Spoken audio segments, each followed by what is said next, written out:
Welcome to the Fairy Garden Discoveries, where STEM takes flight.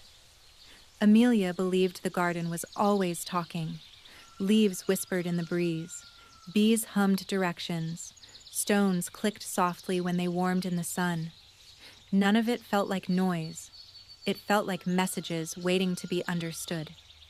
Most days, the garden's signals flowed easily. Water reached roots. Flowers opened on time. Bees found their way home. But one morning, something felt off. The garden sounded confused.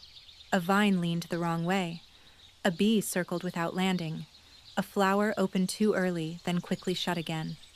Amelia paused, flute tucked under her arm, listening closely. "When messages don't travel," she murmured, "things get mixed up."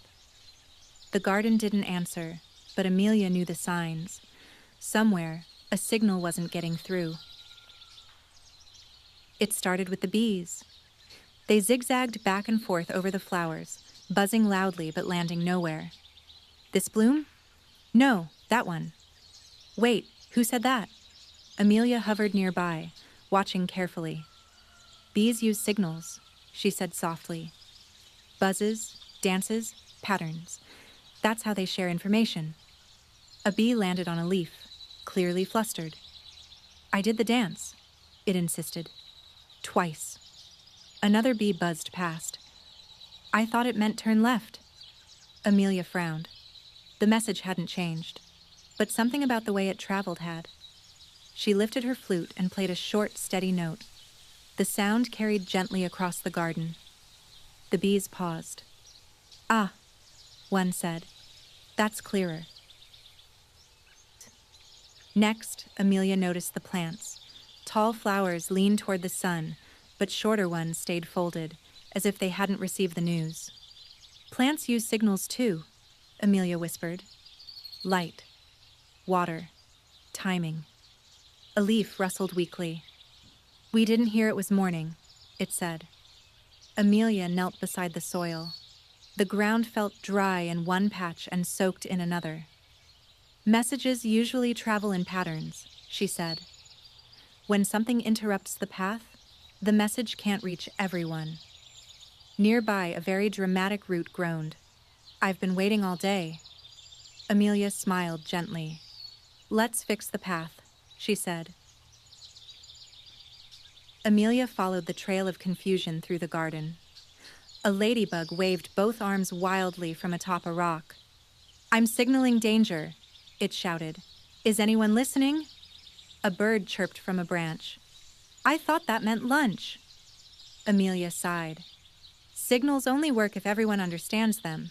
She raised her flute again and played a repeating pattern.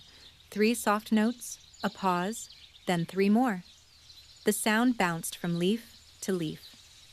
"Oh," said the ladybug. "That's the warning signal." The bird nodded. "Right. Lunch comes later." Amelia laughed. Sometimes the message wasn't wrong. It just needed a better relay. By midday, Amelia gathered the garden creatures together. "Messages don't have to be loud," she said. "They just have to travel clearly." She demonstrated with pebbles, placing them in a line. One passes the message to the next. That's a relay.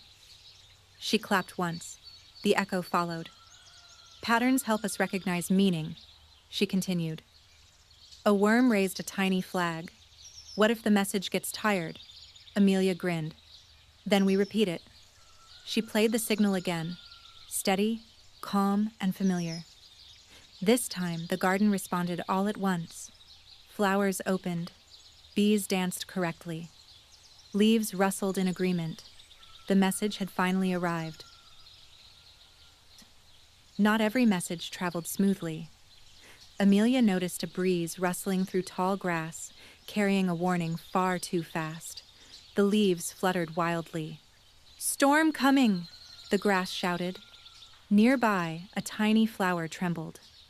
"I heard dance party," it squeaked. Amelia winced. That signal got scrambled.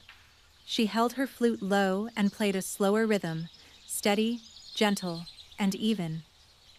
When messages move too fast, she explained. They can lose their meaning. A snail nodded approvingly. I prefer announcements at my speed. The grass relaxed. The flowers settled. The message didn't need to be louder. It needed to be clearer. Amelia smiled. Good communication wasn't about rushing. It was about matching the signal to the listener. Next, Amelia watched the ants. They marched in a perfect line, tapping feelers and changing direction together.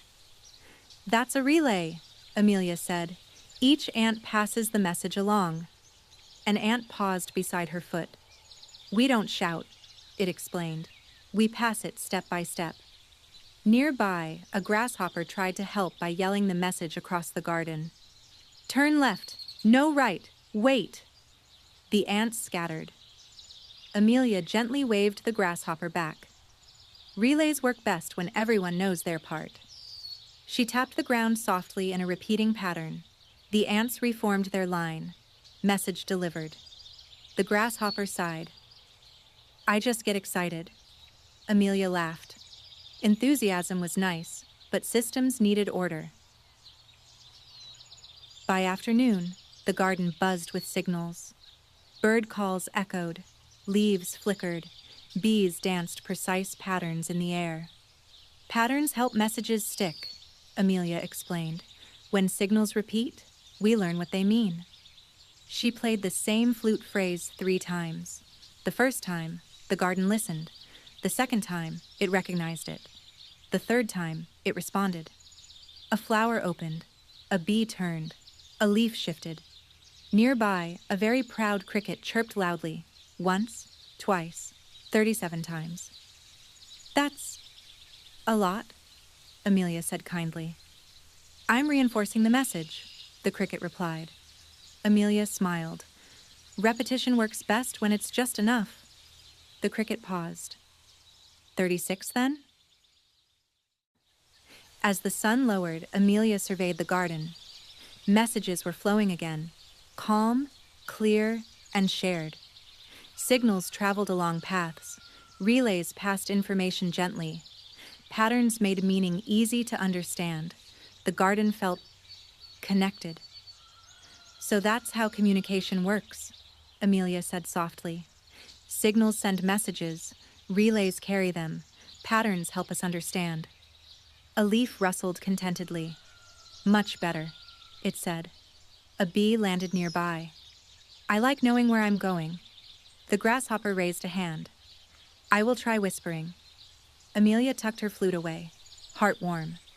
When messages traveled well, the garden didn't just work better. It felt better.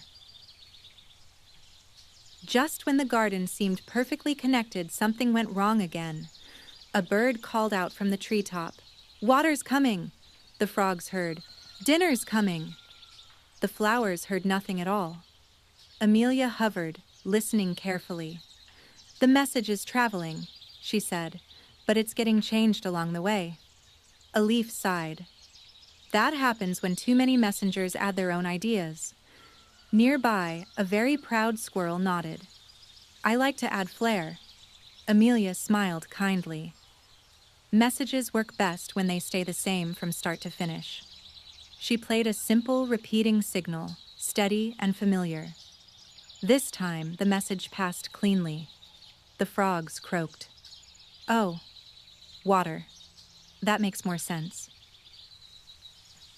As afternoon softened into evening, Amelia gathered the garden again. Sometimes, she said, signals don't need fixing. They need checking. She asked each creature what they had heard. Some had missed the message. Some had heard it late. Some had heard it twice and gotten confused. Communication works best, Amelia explained, when we pause and make sure everyone understands. A worm raised its head. I didn't hear anything. Amelia laughed gently. That's okay. Let's send it again. Slower. She repeated the signal, letting it travel step by step. This time, no one rushed. No one added flair. By sunset, the garden felt calm again. Signals moved like soft threads, clear, steady, and shared. Messages traveled through relays that knew their role. Patterns made meaning easy to follow. Amelia listened one last time. A leaf rustled. "We know what to do now." A bee buzzed happily. "I like knowing where to go." The grasshopper cleared his throat. "I will whisper." Amelia tucked her flute under her arm, heart full. Communication wasn't about being loud, or fast, or clever. It was about caring enough to be clear, and patient enough to listen. The garden glowed softly. It had learned how to talk again. As evening settled, Amelia sat quietly at the edge of the garden. The signals were softer now. Bees hummed low. Leaves rustled gently. The air felt settled, as if the garden were speaking in a calm, shared rhythm. Amelia listened. Messages no longer rushed or tangled. They moved at a pace everyone could follow. "So the garden doesn't need more messages," Amelia said thoughtfully. "It just needs the right ones." A stone clicked softly beneath her foot. "We like knowing what matters," it said. Amelia smiled. Good communication wasn't about sending everything. It was about sending what was needed, clearly, kindly, and at the right time. The garden rested easily, its signals flowing like a quiet stream. That night, Amelia dreamed of patterns. Sound waves drifted through the dark, passing from leaf to leaf. Lights blinked on and off in gentle sequences. Messages hopped along invisible paths, never lost, never rushed. In her dream, no one shouted. Signals repeated when they needed to. Relays waited patiently. Patterns glowed softly, guiding everyone where they needed to go. A voice floated through the dream, warm and steady. When messages travel well, everything feels connected. Amelia turned in her sleep, flute resting close by. Even dreaming, she could feel it. The quiet power of shared understanding, moving through the garden like a song everyone knew by heart. When morning came, Amelia woke to a garden that felt ready. Bees buzzed with purpose. Flowers turned toward the sun together. Leaves shimmered in soft agreement. Amelia lifted her flute and played a single, familiar note. The garden answered. Messages flowed through signals, signs, patterns, and relays, each doing its part, each helping the whole. Amelia smiled. Communication wasn't about being loud, or clever, or fast. It was about listening, repeating, and passing messages with care. A grasshopper whispered proudly, "I barely yelled." Amelia laughed. The garden was talking again, and this time, everyone understood.